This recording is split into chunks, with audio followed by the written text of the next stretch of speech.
dirba tyliai, švelniai, subtiliai. Išsitiesus, čia net 2 metrų žmogus kojomis nesieks bagažinės durelį.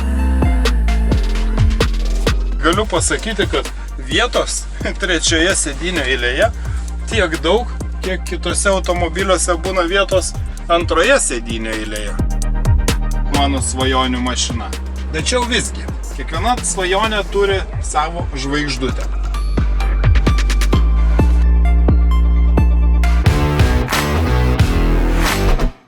Nuo 2002 metų gamintas didžiausias Volvo SUV Volvo XC90 ant konvejerio praleido net 13 metų.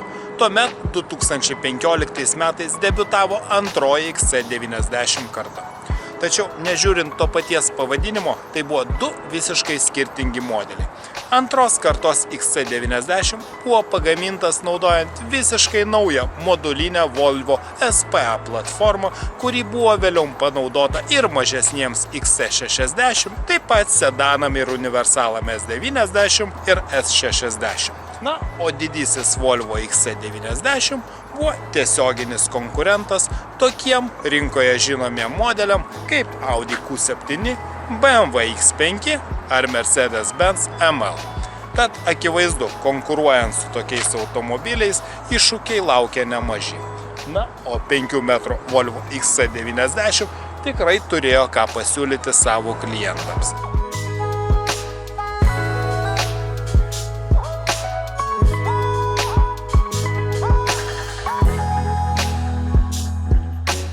Automobilis buvo galimas tik su 4 cilindrų motorais. Žinoma, visi buvo tikrai pakankamai galingi. Jeigu kalbėti apie turbo benzininės versijas, tokių galia siekia nuo 250 arklio galių, štai kaip šis mano bandomas modelis iš Longo LT naudoto automobilio aikštelės, iki 320 arklio galių. Na, o kam neužteko tiek galios, galėjo rinktis ir iš tinklo įkraunamą hibridinę T8 versiją, kurios pajėgumas siekia net 408 arklio galės. Na, o kas norėjo dizelinių motorų, tie turėjo pasirinkimą iš 2 litrų turbo dizelinių versijų 190 arba 225 arklio galių. Visi šie motorai buvo komplektuojami išskirtinai tik su automatinėmis Aisin gamintojo 8 greičių hidraulinėmis pavarų dėžėmis ir taip pat turėjo visų varančiųjų ratų pavarą su tarpašinė Haldex mova. Be to, jis galėjo turėti ir pneumatinę pakabą, tad jo prošvaisą galima buvo keisti nuo 19 iki 25 cm. Automobilis buvo siūlomas tiek 5, tiek ir kaip šiuo atveju 7 sėdimų vietų. Visi premium klasės automobilio atributai čia yra priejus, mostelį koja ir bagažinė atsidaro. Kadangi, kaip minėjau, čia yra 7 sėdimos vietos, tai naudojant visas vietas, gale vietos daiktams lieka išties nedaug. Jie čia tils maždaug nuo 314 iki 350 litrų.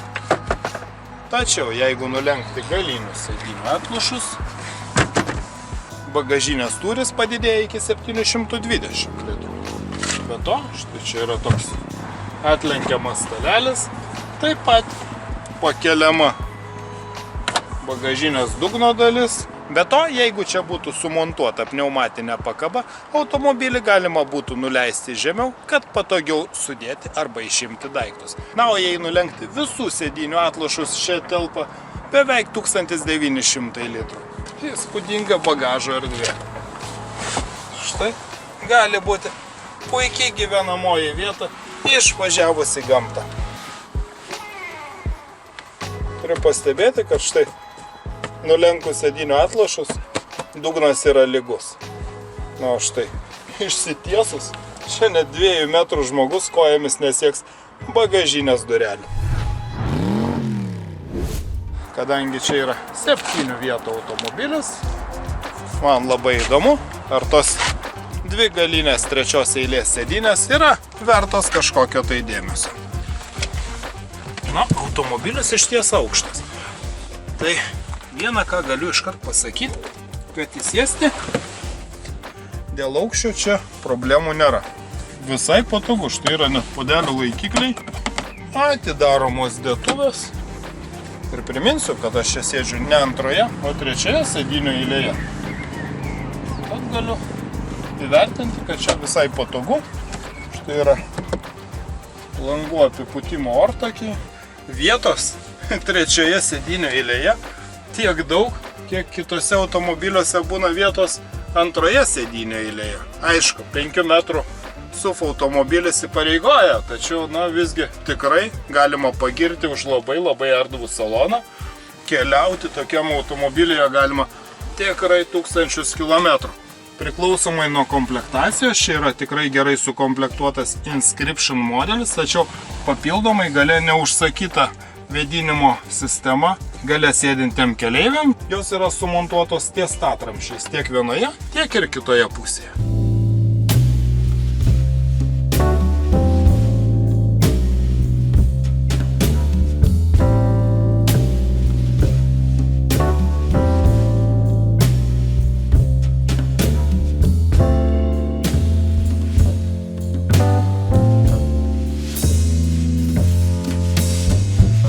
Gal jūs ir nustebinsiu pasakęs, kad pasakoti čia nelabai turiu ir ką apie šio automobilio saloną. Esmė tame, kad galiu apsiriboti pasakęs tiesiog geriausias. Volvo XC90 salonas tikrai sužavi savo tiek išskirtinę išvaizdą, tiek ir tikrai labai kokybiškomis apdailos medžiagomis, tiek ir žinoma nepriekaištingų surinkimų. Ir štai, mano galva, šioje versijoje automobilio salonas atrodo taip, kaip aš ir norėčiau jį matyti. Štai čia yra medžio lukštas su faktūra, jį tiesiog malonu liesti, aliuminio intarpai, šviesus odinis salonas, šviesus odiniai intarpai. Viskas atrodo tikrai labai skoningai, labai subtiliai, labai skandinaviškai. Ir šiame salone dar aš matau, kad yra puiki Bowers & Wilkins garso sistema, skamba įspūdingai. Čia yra netgi kompaktinių diskų grotuvas, tad jeigu mėgstate klausyti kokybiškos muzikos, tai tikrai verta atkreipdėmėsi į šio automobilio garso aparatūrą, nes jinai yra skambanti viena geriausiai rinkoje. Galima sureguliuoti garso intensyvumą iš priekio, galima sureguliuoti garso aplinkinio intensyvumą. Iš tikrųjų, tikrai labai daug parinkčių ir štai viena įdomesnė yra Göteborgo koncertų salės skambesys.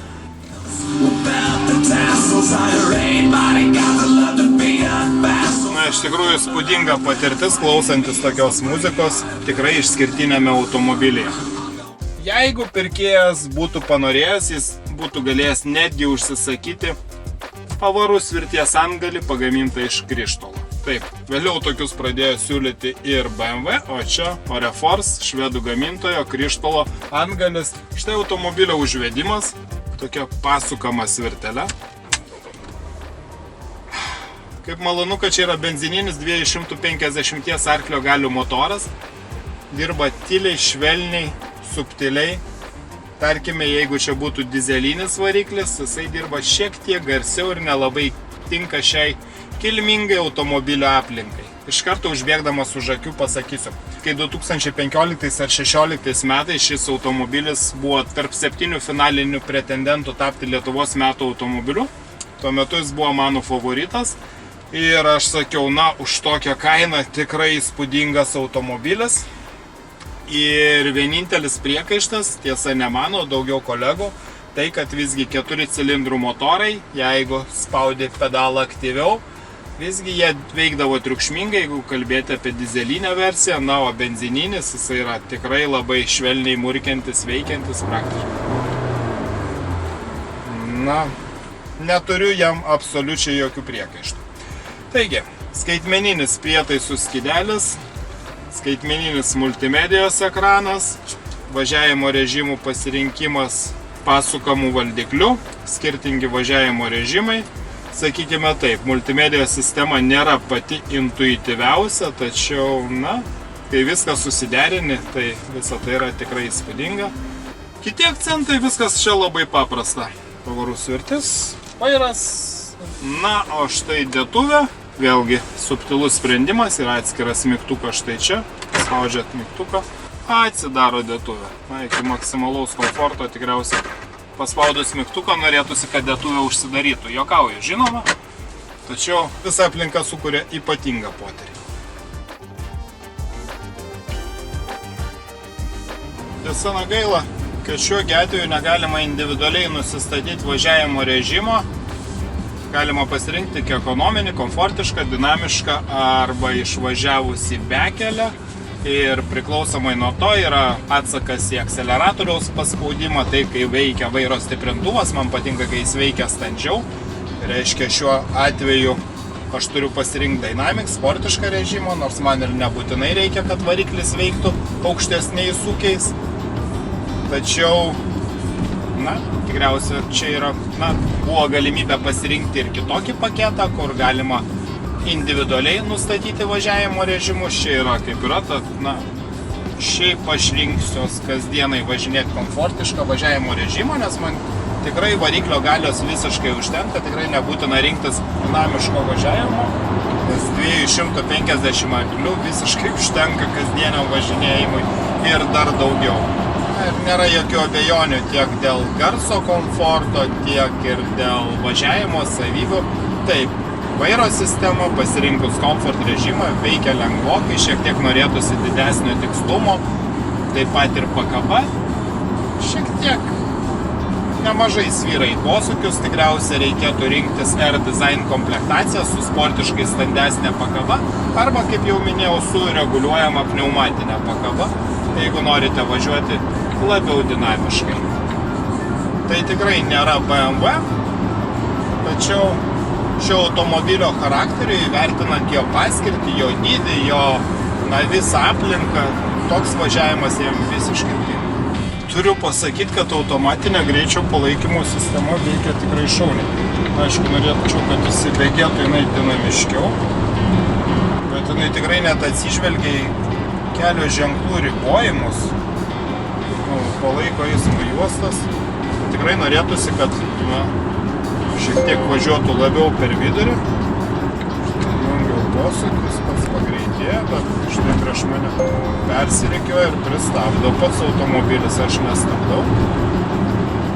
Dar kalbant apie automobilio dinamiką, aš tikrai turiu paminėti, kad XC90, būdamas didesnis, platesnis, aukštesnis už ankstesnėje versiją, jisai yra 125 kg lengvesnis. Ir jis net iki 200 kg lengvesnis už pagrindinius savo konkurentus, mano minėtus Audi Q7, X5, ML Mercedes-Benz. Ir visa tai dėl to, kad gamyboje panaudota tikrai labai daug lengvo aliuminio, sparnai, priekinis variklio dangtis, iš tikrųjų labai daug lengvo metalo, taip pat netgi kompozicinės medžiagos. Pavyzdžiui, čia galinė pakaba tikrai yra labai įdomios konstrukcijos. Jinai yra lingių principo, bet iš tikrųjų lingės yra iš kompozito. Papildomai prie stabilizatoriaus ir svirčių dar yra vienos tokios lingės, kurios yra iš kompozito.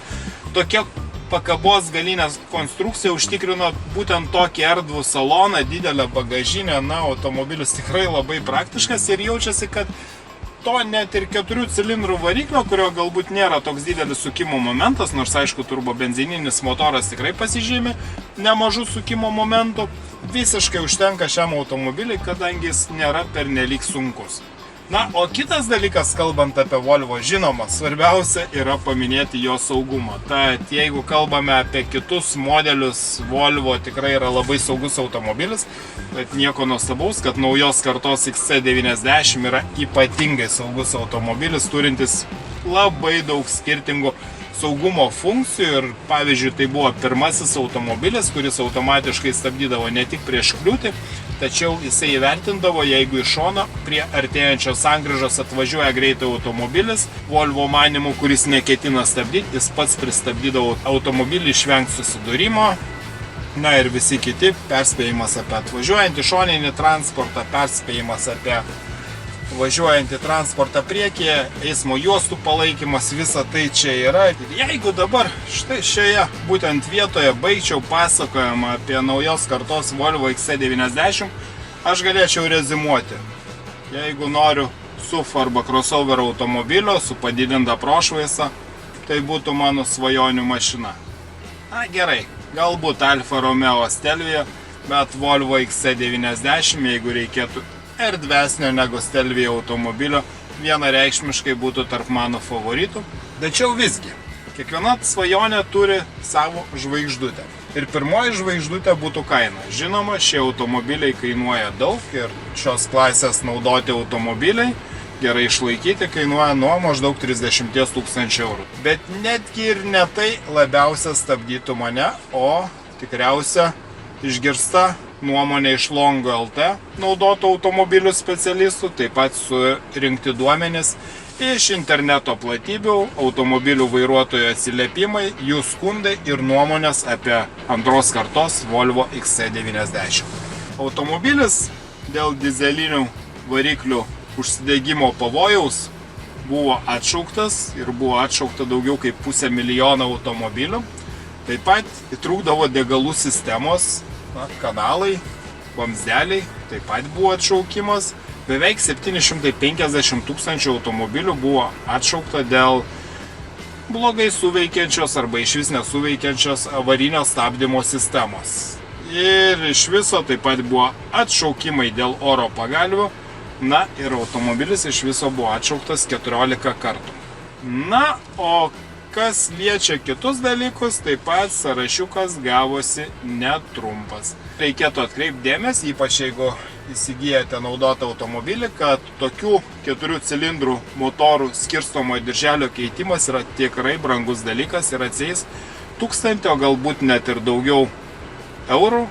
Lygiai taip pat, jeigu bandote iš tinklo įkraunamą T8 plug-in versiją, atkreipkite dėmesį, ar automobilis nuspaudus akceleratorių iš karto pajuda neuždelsdamas, nes tokiu atveju gali signalizuoti apie problemas esančias su gale sumontuotų variklių, o tokios problemos gali atsieiti iki 3000 eurų. Dar iš gedimų dažnai minima gendanti stabdžiai, gendanti elektronika, gendanti degalų sistema, taip pat genda programinė įranga, genda vairo stiprintuvas, na, iš tikrųjų daug elektrinės sistemos gedimų, multimedijos sistemos gedimų, aišku. Šie dalykai neturėtų kainuoti brangiai, tačiau vis tiek tai ir užima laiko, ir erzina. Tad rinkdamėsi naudotą Volvo XC90 atkreipkite dėmesį į kiekvieną funkciją, kad ji veiktų tinkamai. Na, o kalbant kokį variantą pasirinkti, benzininį ar dizelinį, tai žinoma, dizeliniai motorai bus kur kas taupesni, kadangi benzininiai varikliai, tikrai nepasižymėjo ypatingų taupumų. Štai man dabar rodo, kad vidutinės degalų sąnaudos yra 14 litrų 100 km. Žinoma, važinėjant daugiau užmestį galima pasiekti ir mažesnės degalų sąnaudas, tačiau aš neturiu jokių abejonių. Jei tik rasite tinkamą, gerai prižiūrėtą Volvo XC90, važinėsite ne tik išskirtinę mašiną, bet ir tokiu automobiliu, kuris jūs džiugins kiekvieną dieną.